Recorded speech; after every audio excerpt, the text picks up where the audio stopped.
Agora sim, diretamente da minha fanpage. Agora tá legal. Então, tá meio torta a câmera, deixa eu arrumar aqui. Então, galera, seguinte, boa noite de novo para todo mundo que tá chegando. Hoje nós vamos discutir as tensões viscerais mediante as questões do assoalho pélvico. Boa noite, Moniquinha. Boa noite a todo mundo que tá chegando na sala.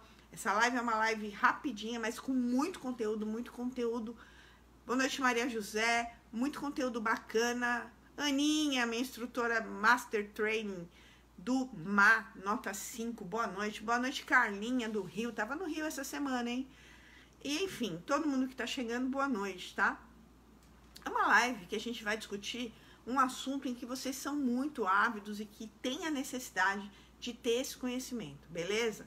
Olha só, eu costumo brincar nos cursos da seguinte forma: nós vivemos sem uma perna, ok? Um amputado, o corpo vai se adaptar, sem um braço a gente consegue sobreviver. Porém, sem uma víscera, um órgão, uma determinada glândula, como por exemplo o fígado, a gente não consegue sobreviver sem ele, ok? Sem um estômago, é necessário fazer adaptações, cirurgias e comprometer muito a qualidade de vida, porque a gente também não vive sem um estômago, né? Mediante essa afirmação, a gente consegue entender que as vísceras é que demandam, que mandam, na verdade, com suas tensões e suas mobilidades e motilidades, e o sistema músculo-esquelético, ok? Então, o sistema músculo-esquelético, ele se molda mediante as tensões ou não viscerais, beleza? Vou pedir, galera, para vocês irem compartilhando, tá bom? Boa noite, Eli. Boa noite, todo mundo que tá chegando na sala. Bora compartilhar conhecimento. Essa live é um esquenta, ela vai ser rápida, porque em seguida vocês vão sair correndo pro webinário da Semana da Coluna. O link tá aí, que tá sensacional também, só com um profissional top. Boa noite, Lilian. Então, bora compartilhar, que é um conhecimento que todo profissional do movimento tem que conhecer, tem que saber. Então, bora lá. Olha só. Nós temos as vísceras móveis e as vísceras não móveis, as vísceras fixas. O que são isso? As vísceras fixas são aquelas que estão localizadas acima do diafragma ou do avental mesoncólico, que é o cólon transverso do intestino, tá bom? Por que são móveis? Porque elas são fixas, porque elas não se mexem mediante as pressões do diafragma. O pulmão, ele tá localizado aqui e ele tem ligamentos potentes para que ele não se mova, ok? O pericárdio, a mesma coisa, tranquilo? E o sistema nervoso também, ok?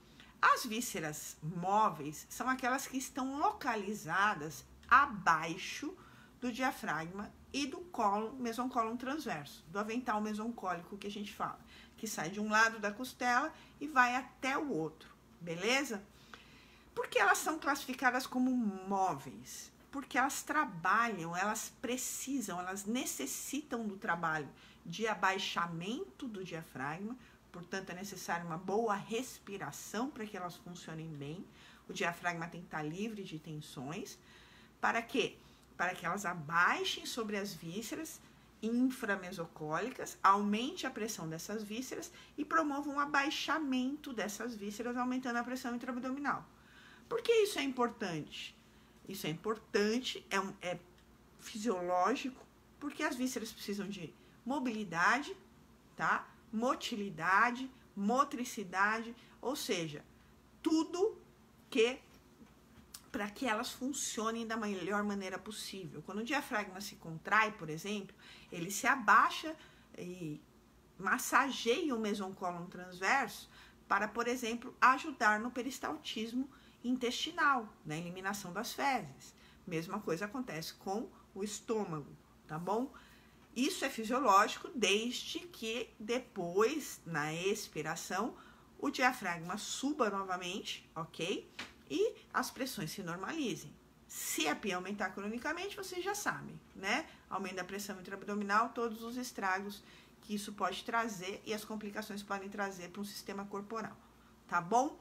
Então, bora lá. Eu não tô vendo compartilhamento, eu não tô vendo corações, tá? Boa noite, Grazi. Boa noite, Lid. Boa noite, Adésia, minha querida. Um beijo grande, saudade de você já. Enfim, vamos discutir um pouquinho dessas alterações viscerais. Primeiro, as vísceras, vamos falar pessoas que têm, por exemplo, dor cervical, tá? Seu aluno ou seu paciente procurou você porque tem uma dor cervical crônica, ou não. E aí você observa, primeira pergunta que você deve fazer na sua anamnese. Ah, agora eu tô vendo corações, estava até deprimida já, né? Então, olha só. Corações e compartilhamentos, não esqueçam, tá bom?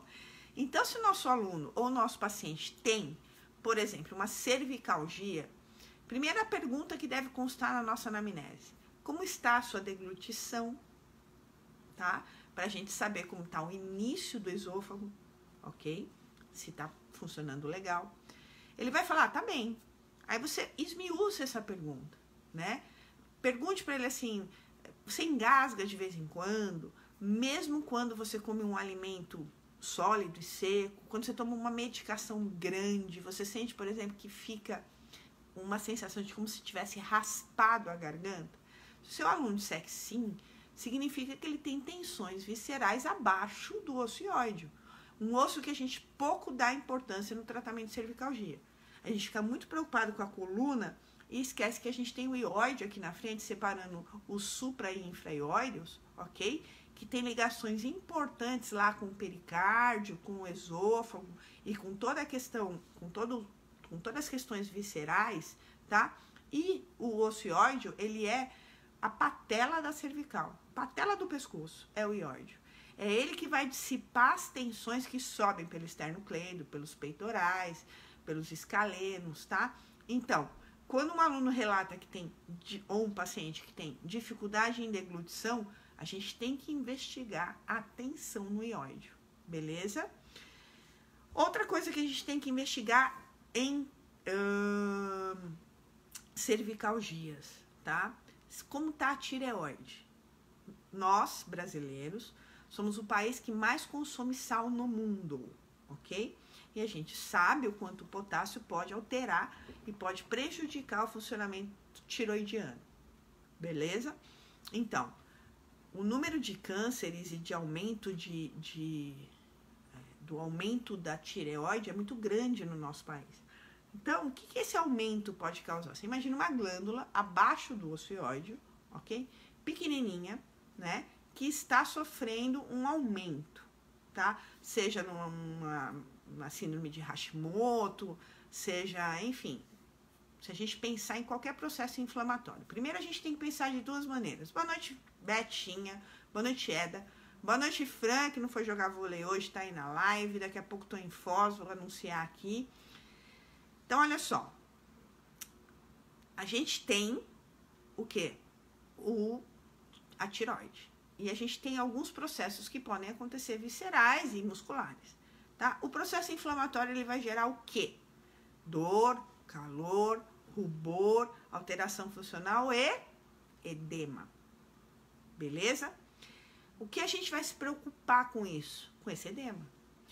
Tireoide é uma glândula que está logo abaixo do nosso osso ióide, como eu disse, o grande divisor de força, de forças da cervical, a patela da cervical, né? Então, se ela aumenta de volume, ela vai empurrar numa força centrípeta, numa força centrífuga, né? O osso ióide e todo o sistema músculo-esquelético para fora. Boa noite, Patizinha, parabéns, parabéns, não sei se pode falar, mas enfim, parabéns, feliz aniversário para você, tá bom? Mais uma Master Teacher do Má, presente na live. Então, olha só, essa glândula, ela vai gerar uma força centrífuga, ok? E vai pressionar, não existe espaço vazio no corpo humano. Ela vai pressionar tanto a cervical lá atrás, ok? Como ela vai pressionar a bainha carotídea, que é extremamente importante, que está a jugular e todas as veias que levam a irrigação para o sistema nervoso, ok? E também o osso ióide e toda a musculatura, seja ela esternocleido, enfim, todo o sistema músculo-esquelético da região. Ah, Jana, a pessoa tem um processo inflamatório na tireoide. O que eu posso fazer? Nada, né? Quem vai tratar é o médico. O médico vai tratar esse problema visceral. A gente tem que saber desse problema visceral e dessa tensão visceral. Por quê? Porque a gente pode entender que o nosso tratamento músculo-esquelético mecânico pode falhar se nós tivermos um problema visceral na cervical e em todo o sistema corporal. Tranquilo isso para vocês? Então, olha só.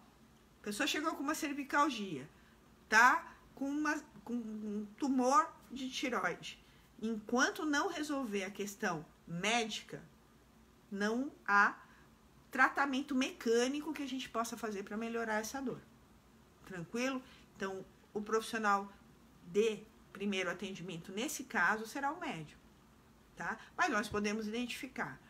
Outro ponto que nós vamos olhar, e é extremamente interessante, e é muito comum, sobretudo em mulheres, e que incomoda demais, elas chamam do cupim aqui em C7, né? Aquele aumento de gordura que a gente tem em C7.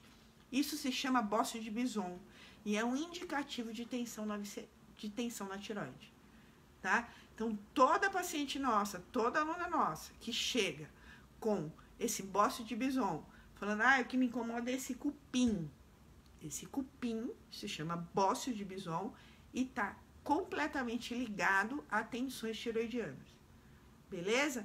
O que nós vamos fazer? Encaminhar para o médico. A gente não vai chegar para o paciente, não é da nossa alçada, nem para o nosso aluno, e falar, olha, eu desconfio que você tem um problema visceral, um problema na tireoide. Pelo amor de Deus. O que a gente vai fazer? Encaminhar para o médico. Né? Como estão os seus exames de rotina? Todo bom ginecologista, hoje em dia, clínico geral, pede, né? As dosagens de T4, TSH, T3, T4, T4 livre. Então, a gente vai perguntar, como está o seu exame de tireoide? Está em dia? Tá em dia. Tá tudo ok com a tireoide? Tá. Então, toque em frente seu tratamento. Se a pessoa falar, faz algum tempo que eu não vejo, então, eu preciso que você procure um clínico para a gente checar como que está a sua saúde no geral. Ponto. Nós não diagnosticamos, lembrem-se. Mas podemos ter pistas que vão alterar o funcionamento de determinadas articulações, ok? Então, a gente falou da tireoide, aí já incluindo tireoide, paratireoide, né? E aí a gente vai falar dos pulmões, ok? Órgãos fixos, né? São 2, todo mundo sabe. E que trabalham por diferenças de pressão. Então, vocês podem imaginar que o pulmão, quando se expande, ele precisa tanto da alça de balde como do braço de bomba, ok? Então, o que nós vamos verificar? Se essa mecânica respiratória está funcionando bem. Coloca a mão sobre o processo tifoide e vê se o braço de bomba funciona. Coloca a mão nas últimas costelas e vê se a alça de balde funciona quando a pessoa inspira. Ok? Se não funcionar bem, pode ser um indicativo de tensões tanto no diafragma como também tensões pulmonares, ok? E aí a gente tem que checar. Como? Qual seria a pergunta, né? Ou a pessoa tem uma dor na torácica, né? Que a gente já fez de tudo e não consegue resolver. Uma dor no ombro, já fez de tudo que a gente não consegue resolver. Então, a gente vai perguntar o seguinte, você tem algum problema no pulmão? Teve algum problema no pulmão? Normalmente, o nosso aluno, o paciente, de novo, vai falar, não tenho nada. Aí você vai perguntar, mas você já teve pneumonia, já teve bronquiolite, já tem bronquite? Como que é seus pulmões? Não, nunca tive nada. Aí você pergunta, nem quando criança? Eu preciso que você vá buscar essa informação com a sua mãe. Né? Porque o corpo tem memória, a gente sabe que a face é nosso grande órgão sensorial, né? E é nela que ficam guardadas todas essas tensões e memórias, ok? Porque ela é cheia de terminações nervosas livres, receptores, terminações para pressão, cisalhamento, pH. Então, a gente tem que checar se a pessoa já teve problema pulmonar, nem até quando era bebê. É muito normal a pessoa chegar e falar, não tive nada no pulmão, tenho certeza, não sei o quê. Você fala, então pergunta para sua mãe. Chega na próxima sessão, a pessoa chega e fala assim, nossa, minha mãe falou que quando eu nasci, eu tive síndrome do desconforto respiratório. Eu fiquei internado 15 dias entubado. Então, de novo, a gente vai pensar num processo inflamatório, no edema, ok? O edema, durante determinado momento, não existe, de novo, espaço vazio no corpo humano. O que o pulmão precisou fazer? Aumentar de volume se ele teve um processo inflamatório em algum determinado momento da vida. Beleza? Quando ele aumentou esse processo, ele aumentou a sua área, o que acontece através do edema, o que acontece com o sistema músculo-esquelético que está em cima? As costelas vão se abrir pelo relaxamento dos intercostais, que vão ter que permitir isso, porque senão a respiração vai ser comprometida. E a respiração é fundamental para a sobrevivência. Ela é prioridade. Então, os intercostais se relaxar-se-ão, rasei agora, hein? Relaxarão, ok? Para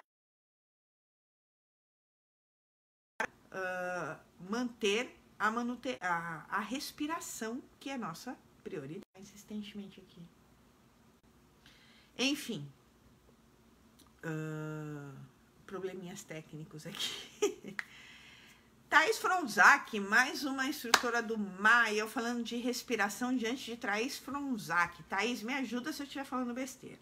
Então, olha só, os pulmões, quando aumentam de volume, respiração primordial, questão de sobrevivência, o nosso sistema nervoso central, que é dotado de pré-programações corticais para qualquer problema que aconteça no nosso corpo, sendo capaz de gerar alterações, vai fazer o quê? Vai relaxar os intercostais e as costelas se abrirão, tá? Se nós não fizermos um trabalho de desprogramação desse padrão respiratório que a pessoa viveu durante algum tempo da vida dela, pode ser que ela desenvolva um padrão de um peito, na minha época chamava peito de pombo, não sei se chama até hoje, né? Muito nome mudou. Outro dia eu fiquei sabendo, inclusive, que a patela não se chama mais, que a rótula agora se chama patela. Fiquei sabendo no curso agora esse final de semana. Brincadeira, mas enfim, a pessoa vai ficar com aquele padrão de respiração mais superficial, beleza? Se o pulmão, se a pessoa teve uma telectasia quando nasceu, ok? Ou em determinado momento da vida dela, o pulmão ele passou por uma força centrípeta, então gerou um ponto fixo lá dentro. Os alvéolos não conseguem se expandir, porque, lembra, a fáscia está em todo lugar e é ela nosso órgão sensorial grande que guarda todas as memórias. Então, essa pessoa, ela vai começar a respirar com um ponto fixo lá dentro, como se tivesse algo prendendo as costelas dela lá dentro, num padrão diferente, podendo gerar um peito escavado, podendo gerar alterações respiratórias nesse sentido e também dores torácicas, né? O pulmão está na altura da coluna torácica, beleza? Podendo, inclusive, as questões viscerais pulmonares serem capazes de retificar ou de aumentar uma curvatura na torácica, beleza? A partir daí, a gente vai investigar como é a digestão dessa pessoa, né? Se a digestão é boa, como funciona o estômago dessa pessoa, né? Por quê? É de extrema importância. Olha só, eu quero que vocês entendam esse processo. Muito se fala em diástase hoje em dia, diástase é a bola da vez, né? Há quase uma guerra para se discutir o que seria a diástase. Imagina que você jantou agora, tá? Então, à frente do estômago, o estômago tem uma localização um pouquinho à esquerda, mas ele tá à linha média, tá? Então, à frente dele passa a bainha dos retos do abdômen, beleza? Étria Rodrigues, minha professora querida, não vou nem contar quantos anos eu tenho de formada, para não comprometer a nossa vida. Mas é um prazer tê-la na minha live, viu, prof? Minha prof de terapia, feraça em hidroterapia, Etria Rodrigues na live, é uma honra para mim, viu, prof? Então, olha só, se nós temos uma questão visceral, beijo grande, saudade, muita saudade, da época da facu, inclusive. Então, olha só, à frente, a bainha dos retos, ok? Então, uma aponeurose extremamente importante à frente do estômago. A gente jantou ou comeu muito, foi na churrascaria, tá? Ai, ou no japonês, hoje em dia japonês é top também, a gente come muito no japonês, come demais. O que vai acontecer com o estômago? Vai aumentar de volume, não vai? Existem alguns tratados de osteopatia, o do Thorsten Lin, de 2016, diz o seguinte, que a diástase nada mais é do que um mecanismo inteligente do corpo para controlar essas diferenças de pressão. Beleza? Então, olha só, o estômago está embaixo da bainha do reto. Se ele aumenta de volume, não existe espaço vazio no corpo humano. Que musculatura deverá se relaxar para suportar esse aumento de volume enquanto a digestão não ocorrer? A amilase e todas as estruturas que começam, a digestão a gente sabe começa na salivação, mas ela é realizada efetivamente no estômago, ok? Então, os retos. E aí a gente vai ter uma diástase, gente, uma diástase fisiológica, tá? Não esquecendo que diástase é a separação dos retos do abdômen acima de 2,5 centímetros. Então, vamos parar de ficar desesperado com diástase, porque a diástase, segundo o Thorsten Lin, lembra que eu falei das programações corticais para cada alteração que ocorre no nosso organismo? E a diástase é mais uma pré-programação cortical, porque senão quando a gente comesse, o que aconteceria? Para onde iria essa comida, já que não existe espaço vazio no corpo humano e a comida gera volume. Beleza? Ronizinho, The Cat na live, Rony querido, gratidão. Ó, já tô avisando que é só um esquenta, que daqui a pouco a galera tá pulando lá pro webinário da Semana da Coluna, que tá bombando, né, Rony? Então, eu já pus o link aqui pra galera direcionar, sair da live e já sair correndo pra Semana da Coluna, que tá demais. Só profissional top. Então, olha só. Quem não compartilhou, compartilha ainda, porque é uma live com conteúdos interessantes para vocês, tá? Para nós que somos profissionais do movimento. E aí a gente vai levar essa linha de raciocínio, galera, para todos os órgãos e todas as vísceras. Gravidez, por exemplo. Olha só, muito se fala também das diástases nas gravidezes, ok? Diástase na gravidez é normal, pelo amor de Deus. Para onde o bebê vai crescer? Tem que crescer para frente. Na 25ª semana de gestação, a gente ganhou 15 centímetros de sarcômeros adicionados em série no reto do abdômen, que vai estar relaxado somente com a proteção do transverso e os músculos largos também relaxados, tá? Oblíquo interno e oblíquo externo, ok? Oblíquo externo, oblíquo interno, ok? Para que o bebê cresça, ok? Então, vejam bem, cuidado com muito conceito errado que é passado pra gente, com muito nocebo que é passado pra gente hoje em dia. A gente entra em vários blogs, assiste algumas lives cheias de nocebo, não pode isso, não pode aquilo, isso é errado. Eu tô com minha grávida tá com diástase, graças a Deus que ela tá com diástase. Se ela não tivesse com diástase, para onde esse bebê cresceria? Beleza? E aí vem a minha indagação. Todo mundo aqui trabalha com pilates, e aí, ou com treinamento funcional, ou com a área do movimento, e aí a gente pega essa gestante, ok? Que tá com uma diástase, na 25ª semana, 15 centímetros a mais de reto do abdômen, portanto, completamente fora da sua linha de comprimento e tensão. Monstro Kenner Luiz na live. Para tudo, porque o monstro chegou. Meu afilhadinho lindo, já tô fazendo um esquenta aqui. Daqui a pouco a galera tá migrando lá para a Semana da Coluna. Beleza? Que só tem profissional top, dentre eles, Kenner Luiz, meu afilhadinho. Então, olha só. E aí as pessoas pegam a gestante que está com 15 centímetros a mais de reto do abdômen, portanto, pensando em fisiologia, esse músculo está completamente fora da sua curva de comprimento e tensão, né? Portanto, incapaz de gerar contração, e põe a gestante para fazer abdominal, porque acha que é necessário fortalecer o abdômen. Gente, o abdômen não está trabalhando ali. O que vai acontecer é você gerar um aumento da pressão abdominal, gerar um sofrimento no bebê, e o abdominal pode até estar acontecendo através do psoas. Tá gerando uma compensação nesse corpo, tá? Então, a gente tem que entender essas questões viscerais. E quem expulsa o bebê, além disso tudo, não é o transverso do abdômen, nem tampouco a faixa abdominal. Quem expulsa o bebê são as contrações uterinas, da qual nós não temos como fortalecer. Musculatura lisa. O útero é composto de musculatura lisa. Quem expulsa o bebê são as contrações do útero, que começam lá com as contrações de Braxton Hicks, as contrações de treinamento, até a expulsão do bebê. Então, por favor, sem abdômen em gestante. Não há necessidade. Há tanto trabalho para se fazer numa gestante, né? Como o trabalho de força de membros inferiores, os agachamentos, trabalho de força de braço. A gestante vai precisar de muito braço para amamentação, vai precisar de muita força de tronco para amamentação, né? Então, muita necessidade de trabalho de musculatura das costas, ok?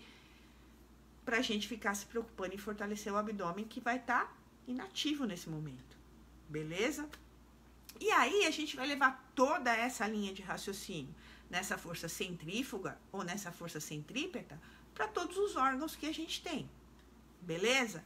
Então, olha só, vocês estão gostando? Eu não tô vendo compartilhamento, não tô vendo pergunta, eu não sei o que tá acontecendo. Vocês estão me ouvindo? Vocês estão vivos? Porque eu não estou vendo perguntas, eu não, né? Tô aqui às cegas. Normalmente chove pergunta, chove boa noite, enfim. Ou eu tô falando muita besteira, ou eu não sei o que tá acontecendo com essa live hoje. Bora lá, gente. Prestem bem atenção no que eu vou falar agora. Quer entender um pouco mais profundamente sobre tudo isso que eu tô falando? Eu vou continuar falando das outras vísceras. Mas marca aí na sua agenda. Dia 3, 4 e 5 de maio, eu vou estar em Salvador, já na outra semana. Vou para Salvador, beleza? Inscrições abertas, turma lotada, últimas vagas, beleza? 24 e 25 e 26 de maio em Natal. Também vagas esgotando muito rapidamente. 14, 15 e 16 de junho em Bauru, interior aqui de São Paulo. 21, 22 e 23 de junho também, Foz do Iguaçu. Uhul, galera de Foz do Iguaçu que tá aí, que só tem gente doida. 21, 22 e 23 de junho, Foz do Iguaçu. 26, 27 e 28 de julho, Valença, Bahia. Beleza? 4, 5 e 6 de outubro, Porto Alegre. E 2 e 3 e 4 de agosto em São Paulo. A gente está montando mais uma turma para o Rio, mas ainda não é certeza. Assim que for certeza, a gente divulga. Outra questão interessante, mais uma novidade da Janaína Cintas Cursos, é assim. Você quer fazer o curso em São Paulo 2, 3 e 4 de agosto, não quer bloquear o saldo do seu cartão, não tá com o cartão, né, no limite, você pode começar a pagar esse curso agora através do boleto. Você pode fazer sua inscrição, já garantir sua vaga e você vai pagando. Primeiro boleto em... Que mês é hoje? Maio. Maio, depois junho, julho, agosto. Quando chegar no curso, você já pagou 3 parcelas, 4 parcelas e a gente está dando essa opção para vocês. Beleza? Então, seguindo aqui. Olha só. Se nós temos um paciente que é constipado, vamos pensar em intestino, né? As fezes não é um processo inflamatório, tá? Mas ela também vai gerar um aumento da área do intestino. E, adianto para vocês, a pessoa que tem gente que não vai ao banheiro Bruno Matoso, grande especialista em coluna na live. Seja bem-vindo, Bruno. Só tem fera nessa live hoje. Nossa, eu tô me sentindo honradíssima.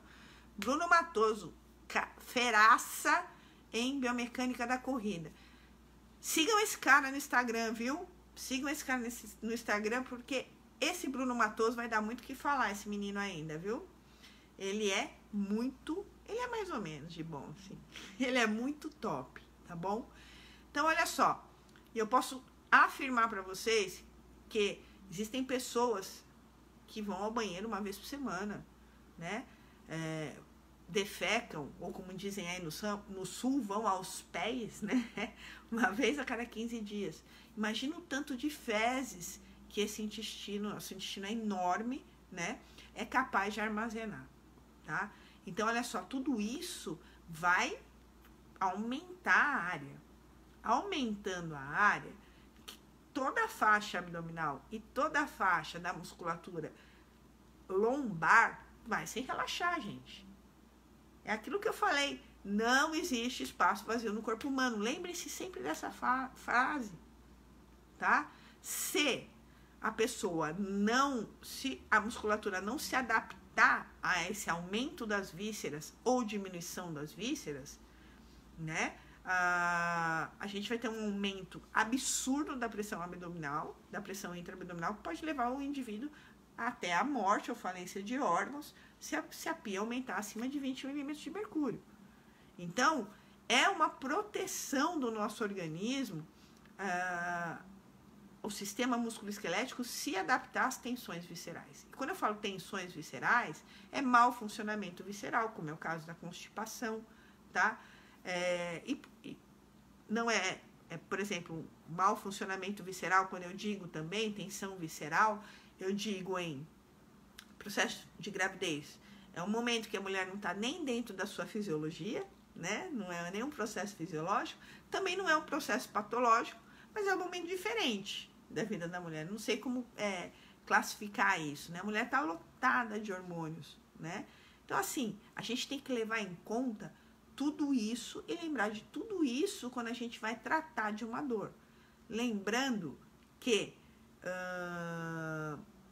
a gente sempre que desconfiar de uma tensão visceral importante, primeiro, a gente não assusta o paciente, nunca, nem o nosso aluno, e a gente somente pergunta como estão os exames dele, se ele anda checando, né? E aí a gente faz a nossa investigação mais profundamente. Beleza? Galera, 3, 4, 5 de maio Salvador, 24, 25, 26 de maio Natal, 14, 15, 16 de junho Bauru, 21, 22, 23 de junho Foz do Iguaçu, 26, 27, 28 de julho Valença, na Bahia, 4, 5, 6 de outubro em Porto Alegre e 2, 3 e 4 de agosto em São Paulo. Como eu disse, essa live é rapidinha, foi só para dar uma noção para vocês, tá? Peço compartilhamento, peço corações, espero que vocês tenham gostado do pouco de informação que eu tentei passar para vocês. Boa noite, base! E aí, bora lá fazer a inscrição para o webinário que tá aí fixado, né, da Semana da Coluna. Bora lá correr para assistir a aula da Semana da Coluna, tá bom? Um beijo grande para todos vocês, muito obrigada pela presença, compartilhem e, enfim, semana que vem, live para falar de fáscia. Olha só, semana que vem nossa live vai ser sobre fáscia com Jo. Beijo!